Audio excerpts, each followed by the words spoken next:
আল্লাহ রাব্বুল আলামিনই প্রথম, আল্লাহ পাকই শেষ। আল্লাহ পাক প্রকাশ্য, আল্লাহ পাক গোপন। ওয়া হুয়া বিকুল্লি শাইইন আলিম। আল্লাহ পাক বলছেন তিনি প্রত্যেকটা বিষয় সম্পর্কে জ্ঞানী। সূরা হাদীদ আয়াত নাম্বার 3। তো আমরা বুঝতে পারছি যখন কোনো কিছু ছিল না তখন আল্লাহ রাব্বুল আলামিন ছিলেন, আবার যখন কিছু থাকবে না তখন আল্লাহ পাক থাকবেন।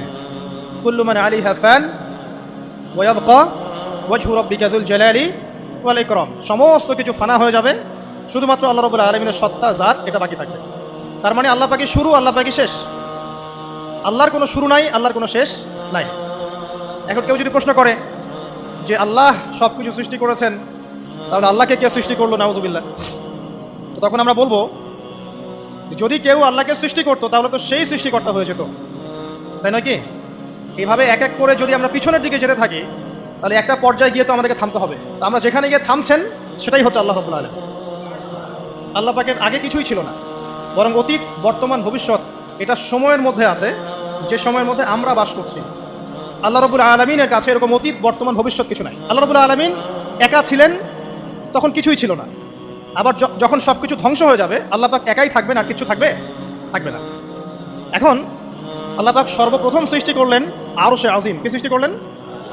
এবং আরশটা পানির উপরে ছিল। কিসের উপরে? পানির উপর। এরপরে আল্লাহ রাব্বুল আলামিন সৃষ্টি করেছেন কলম। আল্লাহ পাকের কাছে লাউহে মাহফুজ আছে। লাউহে মাহফুজ মানে সুরক্ষিত একটা ফলক। এখানে আল্লাহ পাক কলমকে বললেন লিখো। কলম বললো যে মাযা আকতুব, আমি কি লিখবো হে আল্লাহ? আল্লাহ পাক বললেন কিয়ামত পর্যন্ত যা যা হবে, শেষ দিন পর্যন্ত যা কিছু ঘটবে লিখে ফেলো। কলম লিখে ফেলেছে কিয়ামত পর্যন্ত কি কি হবে। অতএব আপনার রিজিক নিয়ে এত টেনশন করার কোনো দরকার নেই। বিয়ে শাদী হচ্ছে না, এই জন্য কবরে গিয়ে মানত করার কোনো দরকার নেই। সময় মতো হবে ইনশাআল্লাহ।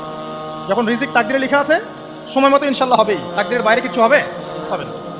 তো আল্লাহ পাক তাকদির লিখে ফেললেন। এমনকি লাউহে মাহফুজে কোরআনও লিপিবদ্ধ আছে। সূরা বুরুজ পড়েন নাই?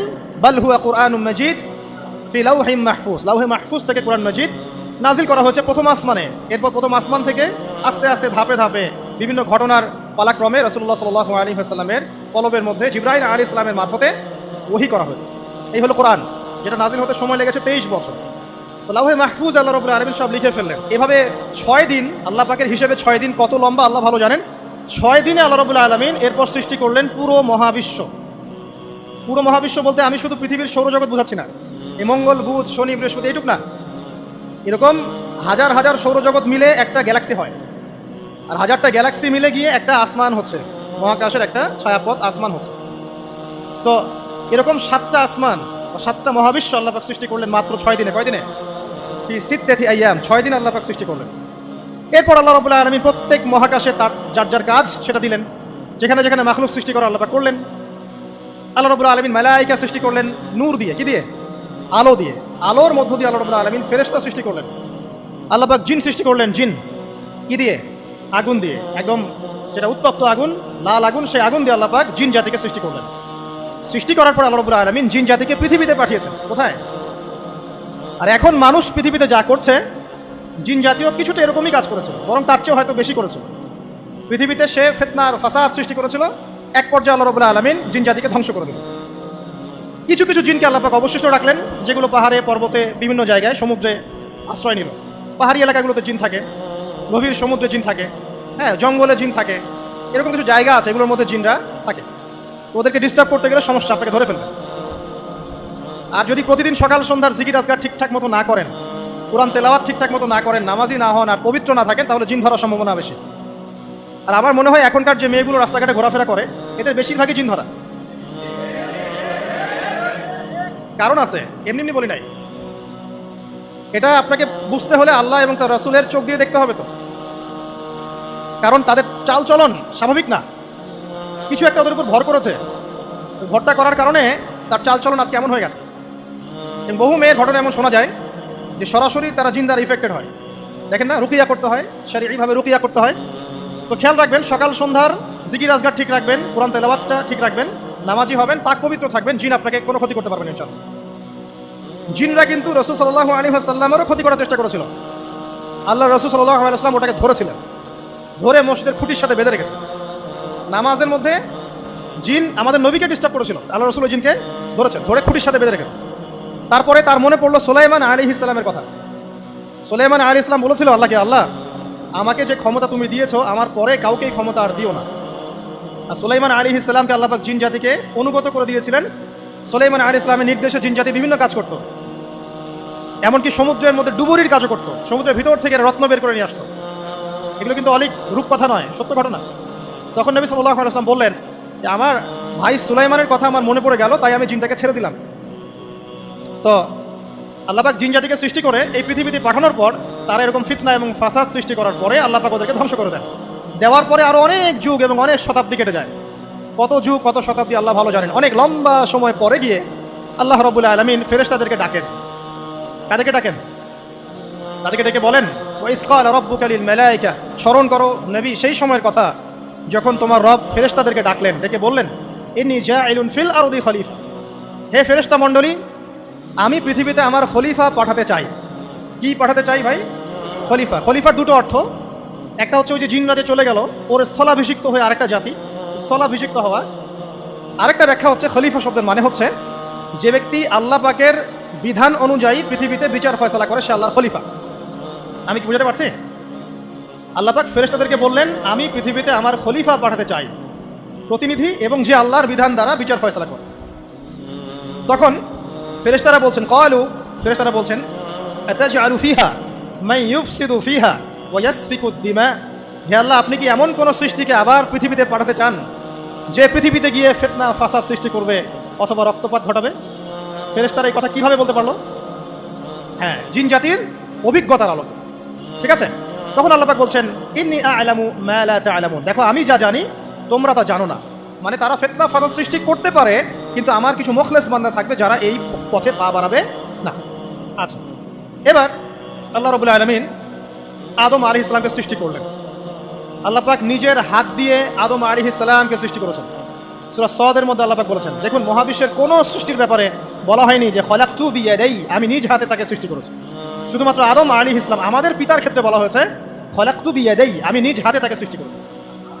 কত সম্মান, কত ভালোবাসা, তাই না? এবার আল্লাহ রাব্বুল আলামিন আদম আলাইহিস সালামকে সমস্ত নাম শিক্ষা দিলেন। সমস্ত নাম মানে কি? ওয়াল্লামা আদামাল আসমাআ কুল্লাহা, আল্লাহ পাক বলছেন এরপর আমি আদম আলাইহিস সালামকে মহাবিশ্বের যত জ্ঞান আছে সমস্ত নাম শিক্ষা দিয়ে দিলাম। সুবহানাল্লাহ। যেই জ্ঞান ফেরেশতাদেরও ছিল না, যেই জ্ঞান ইবলিসেরও ছিল না। ইবলিস কিন্তু অনেক জ্ঞানী ছিল, অনেক বড় আবেদ ছিল, সে দীর্ঘদিন আল্লাহর ইবাদত করেছে, কিন্তু এই জ্ঞান কিন্তু তারও ছিল না, ফেরেশতাদেরও ছিল না। সুম্মা আরাদাহুম আলাল মালায়েকা, এরপর আল্লাহ রাব্বুল আলামিন আদম আলাইহিস সালামকে ফেরেশতাদের সামনে নিয়ে আসলেন, উপস্থাপন করলেন। মহাবিশ্বের ঘটনা, এটা ঘটছে, চিন্তা করেন, এটা কিন্তু ঘটেছে আগে, অতীত। এবার সমস্ত ফেরেশতার সামনে আদম আলাইহিস সালামকে নিয়ে আসা হচ্ছে। এবার বলা হচ্ছে যে হে ফেরেশতারা, তোমরা এই নামগুলো বলে দাও দেখি, তোমরা যদি সত্যবাদী হও। তো ফেরেশতারা বলছেন লা ইলমা লানা ইল্লা মা আল্লামতানা, হে আল্লাহ আপনি আমাদেরকে যা শিখিয়েছেন এর বাইরে তো কোনো জ্ঞান নাই আমাদের। তারপর আল্লাহ পাক আদমকে বললেন আলাইহিস সালাম, হে আদম তুমি সব নাম বলে দাও দেখি। এরপর আদম আলাইহিস সালাম সমস্ত নাম একটা একটা করে বলে দিলেন। তাহলে আমাদের পিতা জ্ঞানী ছিলেন, নজ্ঞ ছিলেন, আর আমরা তার সন্তান হিসেবে জ্ঞানী নজ্ঞ, এটা আমাদের শোভা পায়। আমাদের পিতা ছিলেন মহাবিশ্বের সবচেয়ে জ্ঞানী সত্তা। আল্লাহ রাব্বুল আলামিন তাকে জ্ঞান শিক্ষা দিয়েছেন, সমস্ত জ্ঞান। তবে তার সমস্ত জ্ঞান আর এই মহাবিশ্বের সমস্ত জ্ঞান আল্লাহর জ্ঞানের তুলনায় কতটুকু জানেন? একটা সমুদ্রের মধ্য থেকে এক ফোঁটা পানি উঠালে যেমন হয়, পুরো মহাবিশ্বের জ্ঞান আল্লাহর জ্ঞানের সামনে এতটুকু।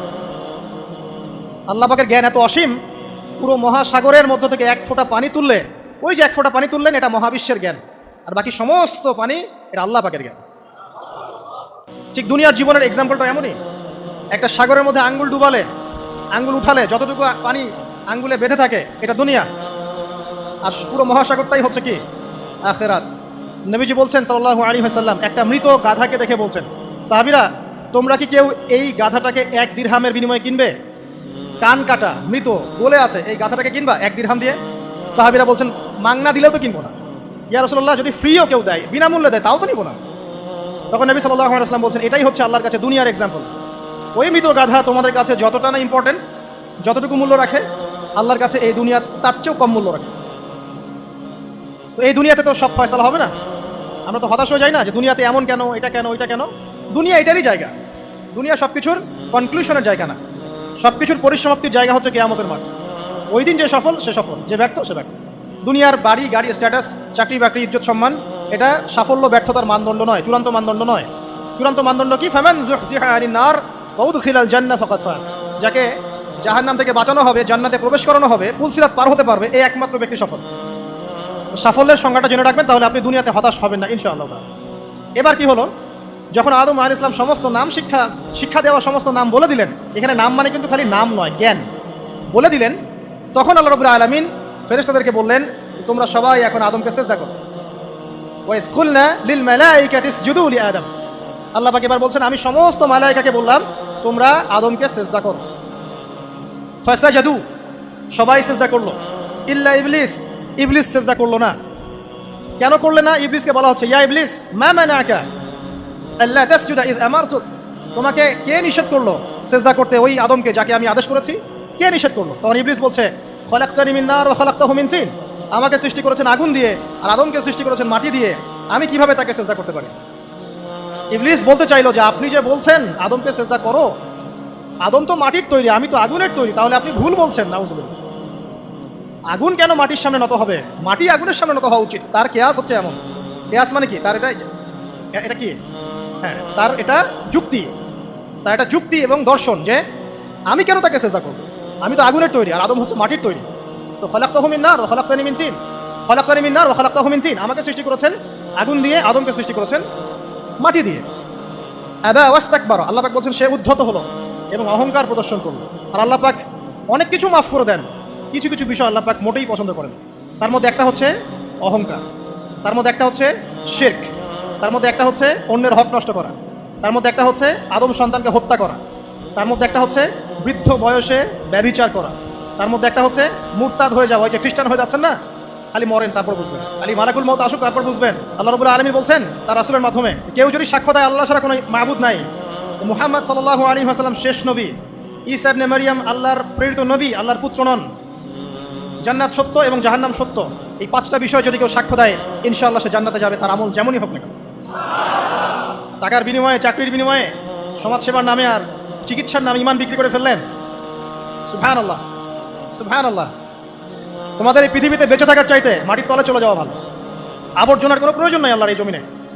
এই মুসলিম উম্মার আবর্জনার কোনো প্রয়োজন নাই। এই মুসলিম উম্মার ইমানদার সাহসী তরুণ প্রজন্মের দরকার।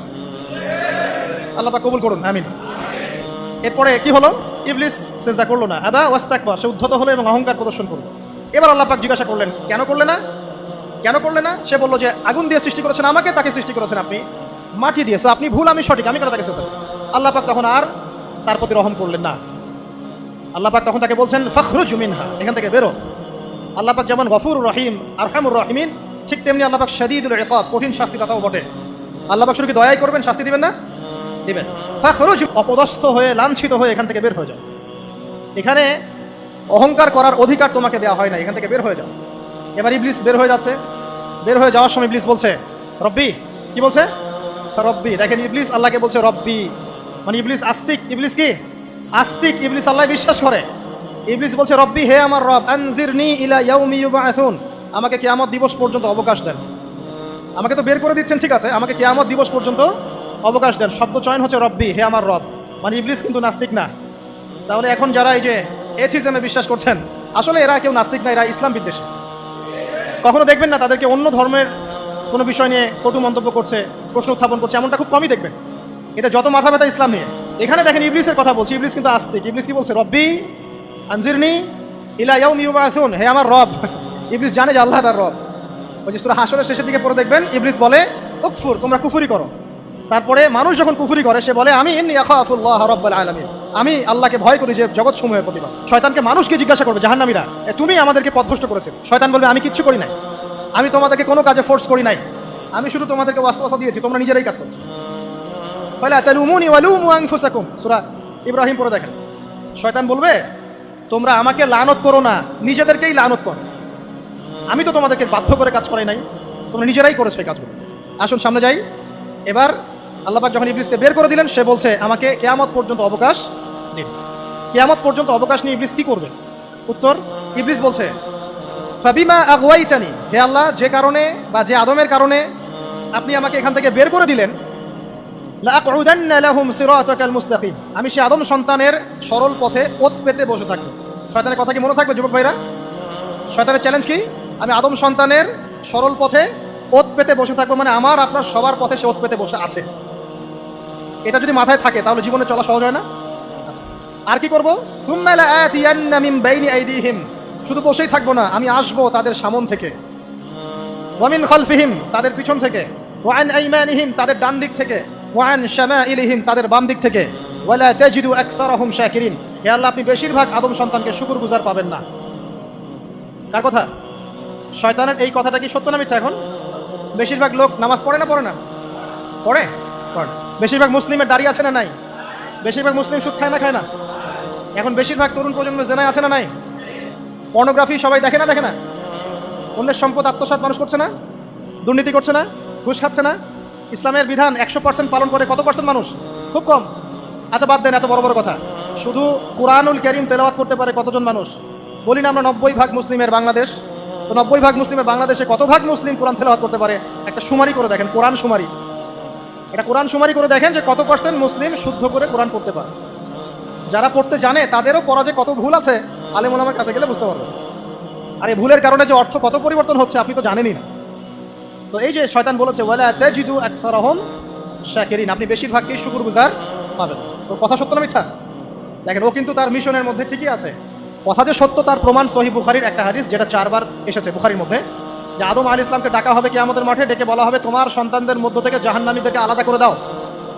আদম আলাইহিস সালাম বলবেন কতজনকে আলাদা করে দিব?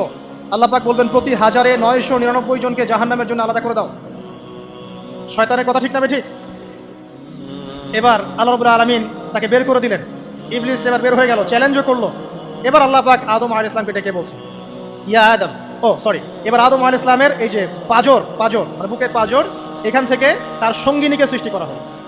কারণ আদম আলাইহিস সালাম একাকী ছিলেন, একা একা থাকা যায়? একা একা থাকতে কষ্ট হয় না? একজন জীবন সঙ্গী লাগে না? তো আদম আলাইহিস সালামের এই বাম পাজরের হাড় থেকে হাওয়া আলাইহিস সালামকে সৃষ্টি করা হয়।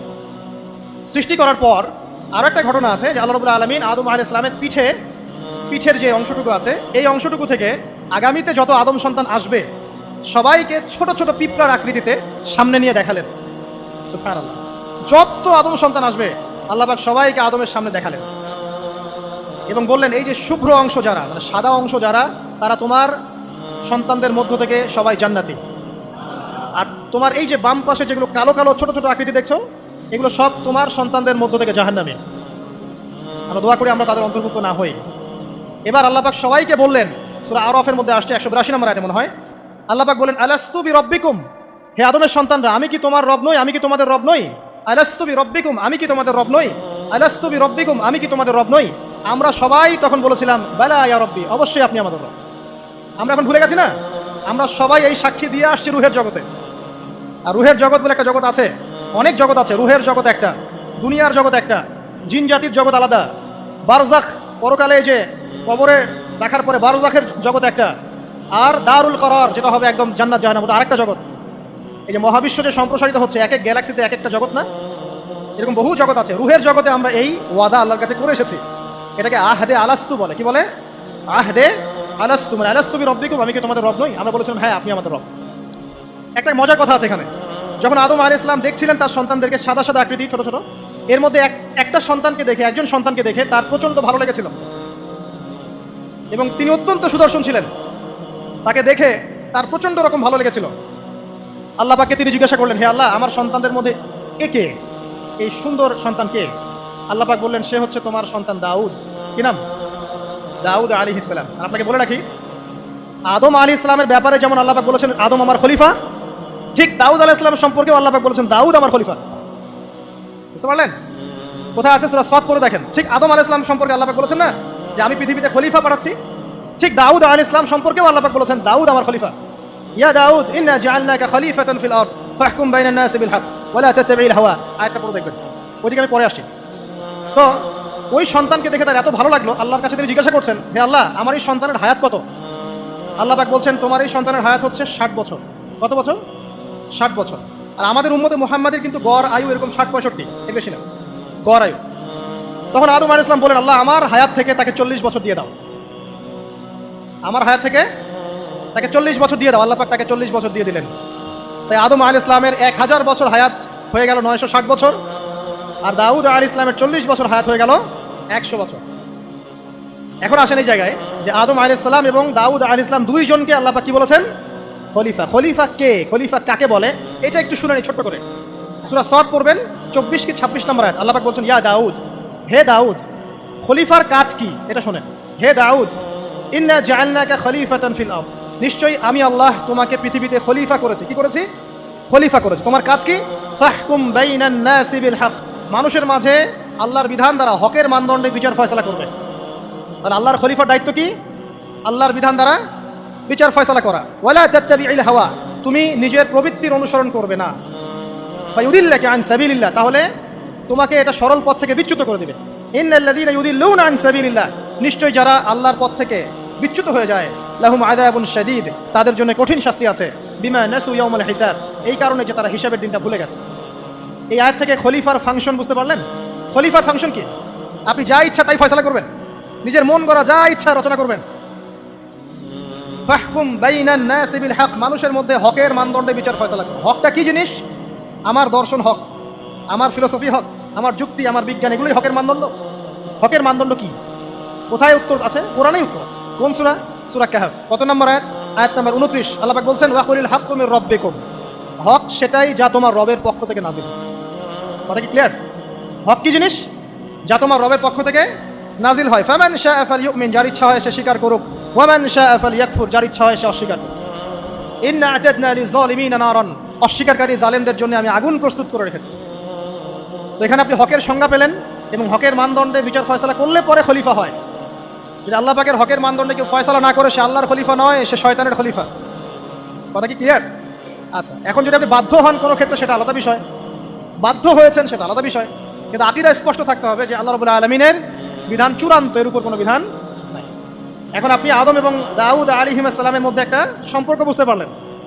এবার আল্লাহ পাক আদম আলাইহিস সালামকে ডাকলেন, ডেকে বলছেন, আদম এবং হাওয়া, তোমরা দুজন উসকুন আনতা ওয়া যাওজুকাল জান্নাহ, এবার তুমি আর তোমার স্ত্রী হাওয়া তোমরা জান্নাতে থাকো। ফাকুলা মিনহা রাগাদান হাইথু শি'তুমা, জান্নাতের যেখান থেকে ইচ্ছা তোমরা ফল খাও বা যা ইচ্ছা তাই করো, সবকিছু উন্মুক্ত তোমাদের জন্য জান্নাতে। একটা বিষয়, ওয়ালা তাকরাবা হাদিহিশ শাজারা, এই যে গাছটা দেখছো, এই গাছের কাছেও যাবে না। এখানে শব্দ এমন না যে গাছের ফল খাবে না, শব্দ হচ্ছে এমন গাছের কাছেও যাবে না। যেমন ওয়ালা তাকরাবু জিনা, জেনা করবে না আল্লাহ পাক বলেননি, বলেছেন জেনার কাছেও যাবে না। ওয়ালা তাকরাবু মাল আল ইয়াতিম, ইয়াতিমের মাল খাবে না আল্লাহ পাক বলেন নাই, আল্লাহ বলছেন ইয়াতিমের মালের কাছেও যেও না। আমি কি বুঝতে পারছি? এই গাছের কাছেও যেও না। এবার জান্নাতে তারা থাকতে লাগলেন। এবার ইবলিস তো আর হাল ছেড়ে দেয় নাই, সে কি বলেছিল? ডান বাম সামন পিছন সব দিক থেকে আসবে। সে এসে ওয়াসওয়াসা দেয়। কি ওয়াসওয়াসা দেয়? হে আদম, হে আদম, হাল আদুল্লুকা, আমি কি তোমাকে বলে দিব, আলা শাজারাতিল খুলদ ওয়া মুলকিন লা ইয়াবলা, হে আদম আমি কি তোমাকে বলে দিব এমন একটা গাছের কথা, যেই গাছের ফল খেলে পরে তুমি চিরস্থায়ী জীবন লাভ করবে, কোনোদিন মারা যাবে না। এই চিরস্থায়িত্বের টোপ দিচ্ছে কে? এই চিরস্থায়ী ক্ষমতার টোপে মানুষ পথ হারাচ্ছে না পৃথিবীতে। ওয়া মুলকিন লা ইয়াবলা, এমন রাজত্ব পাবে যেই রাজত্ব কখনো ক্ষয় হবে না। চিরস্থায়িত্বের টোপ, রাজত্বের টোপ, এই দুটোই হচ্ছে পৃথিবীতে মানুষকে পথভ্রষ্ট করার শয়তানের অস্ত্র। কথা মনে বুঝতে পারেন? আমার মাথার উপর যাচ্ছে, বুঝতে পারবেন ইনশাআল্লাহ। তো টোপ দিচ্ছে দুইটা, হাল আদুল্লুকা আলা শাজারাতিল খুলদ ওয়া মুলকিন লা ইয়াবলা। করতে করতে করতে করতে একদিন সত্যি সত্যি আমাদের পিতামাতা সেই গাছের কাছে চলে গেলেন। যখনই চলে গেলেন, ফালাম্মা যায়াকা শাজারা, যখন তারা গাছের কাছে চলে গেলেন, বাদাত লাহুমা সাওআতিহিমা, তাদের পরনে যে জান্নাতি কাপড় ছিল ধাপাস করে খুলে পড়ে গেল। ইন্না লিল্লাহি ওয়া ইন্না ইলাইহি রাজিউন। আমাদের পিতামাতাকে পুরো মহাবিশ্বে ফেরেশতাদের সামনে জান্নাতে নগ্ন করে দিল ইবলিস। আমি মনে বুঝাতে ব্যর্থ হচ্ছে। আমাদের পিতামাতাকে জান্নাতে ফেরেশতাদের সামনে, সবার সামনে নগ্ন করে কাপড় খুলে ফেললো কে? ইবলিস। তো এখন যে কাপড় খোলার সংস্কৃতি চলছে, কারা এরা?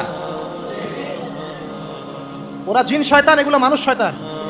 শয়তান দুই প্রকার, মিনাল জিন্নাতি ওয়ান নাস, জিন শয়তান আর মানুষ শয়তান। ওই জিন শয়তান এদেরকে ওয়াসওয়াসা দিয়ে নগ্ন করেছে, এরা এখন নগ্নতার আন্দোলন শুরু করেছে। এবং আমি জানি কয়দিন পরে এটা বিকিনি পরেও ঘুরবে। অবাক হচ্ছেন? কিয়ামতের আলামতের মধ্যে অন্যতম হচ্ছে মানুষ রাস্তার ধারে ধারে জেনা করবে, রাস্তার মনে মনে জেনা হবে। তখন তার সবচেয়ে ভালো মানুষ হবে সেই ব্যক্তি যে গিয়ে বলবে, বাবা তোমরা জেনা করছো, এই দেয়ালের পিছনে গিয়ে করতে পারলা না, সে হবে সবচেয়ে ভালো মানুষ। এই যে কাপড় খোলার সংস্কৃতি শুরু হয়েছে, এটা কার সংস্কৃতি? বাদাত লাহুমা সাওআতিহিম। আল্লাহ পাক আরো বলছেন, ইয়া বানি আদম, হে আদম সন্তান, লা ইয়াফতিনান্নাকুমুশ শাইতান, শয়তান যেন তোমাদেরকে ফিতনায় ফেলতে না পারে। কামা আখরাজা আবাওয়াইকুম মিনাল জান্নাহ, ঠিক যেভাবে শয়তান তোমাদের পিতামাতাকে জান্নাত থেকে বের করে দিয়েছিল। আর কি করেছিল? কামা আখরাজা আবাওয়াইকুম মিনাল জান্নাহ ইয়ানজিউ আনহুমা লিবাসাহুমা, শয়তান তোমাদের পিতামাতার লেবাস পোশাক খুলে ফেলেছিল, ঠিক এভাবেই যেন পৃথিবীতে শয়তান তোমাদেরকে ফিতনায় ফেলতে না পারে আল্লাহ পাক সতর্ক করছেন। এখন কি বুঝতে পারছেন এই নগ্নতার যে 6 লাভ, নগ্নতা, অশ্লীলতা, পর্নোগ্রাফি, বেহাপনা, ফ্রি মিক্সিং, নারীদেরকে নগ্ন করে রাস্তায় বের করে নিয়ে আসা, এগুলো কার এজেন্ডা? শয়তানের এজেন্ডা। এর উপর কোনো কথা নাই, কারণ কোরআনের উপর কোনো সত্য নাই। এগুলোর উপরে কোনো কথা হবে না, বিকজ কোরআনের উপর কোনো সত্য নাই। আছে? নাই। কোরআনে আল্লাহ পাক বলেছেন যে শয়তান ফিতনায় ফেলেছিল, ইয়ানজিউ আনহুমা লিবাসাহুমা, শয়তান তোমাদের পিতামাতার লেবাস খুলে ফেলে দিয়েছিল। ওয়া তাফিকা ইয়াখতিফানি আলাইহিমা মিন ওয়ারাকিল জান্নাহ, তখন আমাদের পিতামাতা জান্নাতের গাছের যে এই যে পাতাগুলো আছে এগুলো ছিঁড়ে ছিঁড়ে লজ্জাস্থান থাকতে লাগলেন। ইন্না লিল্লাহ, আমাদের পিতামাতার কি দুর্দশা হয়েছিল, আমাদের পিতামাতার কি দুর্দশা, কি লজ্জা হয়েছিল তখন।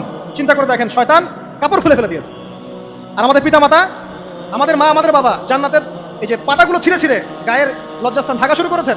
কি পরিমাণ লজ্জা চিন্তা করেন। আপনাকে যদি এখানে কেউ নগ্ন করে ফেলে এবং আপনি যদি না চান বিষয়টা, সবাই জোর করে আপনার কাপড় খুলে ফেলে, আপনার কেমন লাগবে? কেমন লাগবে? এই ঘটনা ঘটেছে মহাবিশ্বে, শয়তান ঘটিয়েছে। এরপর আল্লাহ পাক ডাকলেন, ডেকে বলছেন, ইয়া আদম, হে আদম, আলাম আনহাকুমা আন তিলকুমা শাজারা, হে আদম, আমি কি তোমাদেরকে দুজনকে নিষেধ করি নাই যে গাছের কাছে যাবে না? আমি কি তোমাদের দুইজনকে নিষেধ করি নাই যে তোমরা গাছের কাছে যাবে না? তখন আদম আলাইহিস সালাম বুঝতে পারলেন যে তারা একটা বড় ভুল করে ফেলেছে। তারপর আল্লাহ রাব্বুল আলামিন দয়া পরবশ হয়ে আদম এবং হাওয়া আলাইহিস সালামকে কালিমা শিক্ষা দিলেন, তওবার কালিমা, যেই কালিমা দিয়ে তারা তওবা করতে পারেন। সেই কালিমা হচ্ছে রব্বানা যালামনা আনফুসানা ওয়া ইল্লাম তাগফির লানা ওয়া তারহামনা লানাকুনান্না মিনাল খাসিরিন। এই দোয়া শিখে নিয়ে আদম এবং হাওয়া আলাইহিস সালাম তওবা করলেন, আল্লাহ পাক তাদের তওবা কবুল করে মাফ করে দিলেন। কিন্তু জান্নাতে আর থাকা হলো না। আল্লাহ পাক বলেন, কুল নাহবিতু মিনহা জামিআ, এবার তোমরা সবাই মিলে এখন পৃথিবীতে নেমে যাও। আল্লাহ মাফ করে দিলেন, কিন্তু তোমরা এখন পৃথিবীতে নেমে যাও, জান্নাতে আর থাকা হবে না। খেয়াল করে দেখেন, ইবলিসও আল্লাহর আদেশ মানে নাই। আল্লাহ বলেছেন সেজদা করো, ইবলিস কিন্তু করে নাই। আবার আমাদের পিতা আদম আলাইহিস সালামকে আল্লাহ পাক বলেছেন গাছের কাছে যেও না, তারা চলে গেছেন। দুটোই কি অবাধ্যতা নয়? তাহলে ইবলিসকে চিরস্থায়ী জাহান্নামী করা হলো, আদম সন্তানকে কেন করা হলো না? উত্তর, আদম সন্তান আদম আলাইহিস সালাম তওবা করে ফিরে এসেছে, ইবলিস আসে নাই। তাই আমাদের দ্বারা পদে পদে ভুল হবেই, তওবা করে ফিরে আসলেই গুনাহ মাফ ইনশাআল্লাহ। আর যদি ইবলিসের মতো গুনার উপর গুনাহ করতেই থাকেন আর বলেন যে আমি ঠিক কাজ করছি, তাহলে ইনশাআল্লাহ ওই যে জাহান্নাম অপেক্ষা করছে।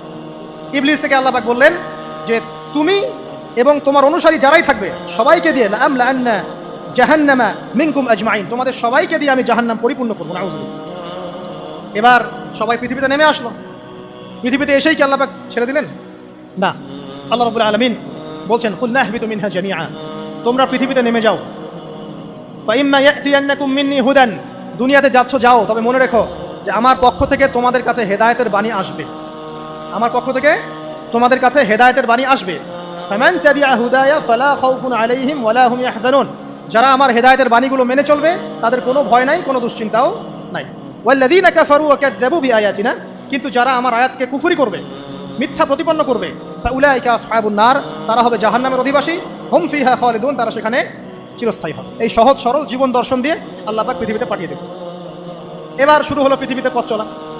পৃথিবীতে পথ চলার ক্ষেত্রে অনেক কিছু সৃষ্টি করতে হলো, আবিষ্কার, কৃষিকাজ, এটা ওটা সব কিছু। আদম আলাইহিস সালামকে আল্লাহ পাক সেই জ্ঞান ওহীর মাধ্যমে শিক্ষা দিলেন। কৃষিকাজ আল্লাহ পাক শিক্ষা দিয়েছেন, চাকা সৃষ্টি করা আল্লাহ পাক শিক্ষা দিয়েছেন, বাহন সৃষ্টি করা আল্লাহ পাক শিক্ষা দিয়েছেন। যত রকম জ্ঞান আছে সমস্ত জ্ঞান এসেছে নবীদের পক্ষ থেকে। সবকিছু জ্ঞানের মূল ভিত্তি এসেছে নবীদের কাছ থেকে, আল্লাহর ওহীর কাছ থেকে। যত সভ্যতা দেখছেন বড় বড়, সমস্ত সভ্যতা শুরু হয়েছে নবী দ্বারা, এবং সভ্যতা শেষও হবে একজন নবী দ্বারা। তার নাম কি? ঈসা ইবনে মারইয়াম। আদম আলাইহিস সালাম আল্লাহর দেয়া শিক্ষায় শিক্ষিত হয়ে দুনিয়াতে চলতে লাগলেন এবং তওবা ইস্তেগফার করতে লাগলেন, কাঁদতে লাগলেন। দীর্ঘকাল তারা ক্রন্দন করেছেন। কি কারণে? ওই যে একটা ভুল তারা করে ফেলেছে। দুনিয়াতে এসে ক্রন্দন করতে আল্লাহ রাব্বুল আলামিন এক পর্যায়ে তওবা কবুল করে ফেললেন। এবার সামনে যান, তাদের সন্তান হলো হাবিল এবং কাবিল। নাম শুনেছেন? শোনেন নাই?